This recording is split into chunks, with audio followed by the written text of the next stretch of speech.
കോതമംഗലം ചെമ്പിക്കോട് അയ്യപ്പൻമുടി ശ്രീ അയ്യപ്പസ്വാമി ക്ഷേത്രത്തിൽ പ്രതിഷ്ഠാദിന മഹോത്സവം ആഘോഷിച്ചു. അയ്യപ്പൻമുടി ശ്രീ അയ്യപ്പസ്വാമി ക്ഷേത്രത്തിൽ 2 ദിവസങ്ങളിലായാണ് പ്രതിഷ്ഠാദിന മഹോത്സവം ആഘോഷിച്ചത്. അഷ്ടദ്രവ്യ മഹാഗണപതി ഹോമം, കലശാഭിഷേകം തുടങ്ങിയ വിവിധ ചടങ്ങുകൾ ഉണ്ടായിരുന്നു. താലപ്പൊലി എതിരേൽപ്പിൽ നിരവധി ഭക്തർ പങ്കുകൊണ്ടു.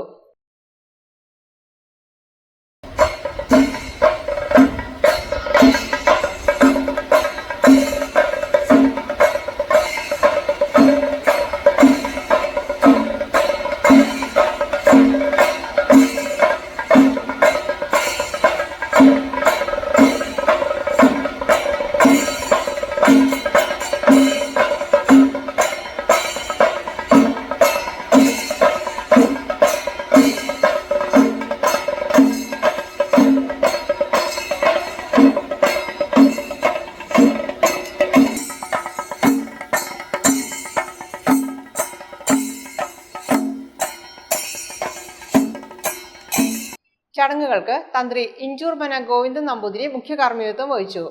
ഉത്സവ നടത്തിപ്പിന് ആഘോഷ കമ്മിറ്റി ഭാരവാഹികളായ VT Kunjappan, PT Muralidas, VK Sudheesh, AP Soman, Sarojini Kumaran തുടങ്ങിയവർ നേതൃത്വം നൽകി. GTV news, Kothamangalam.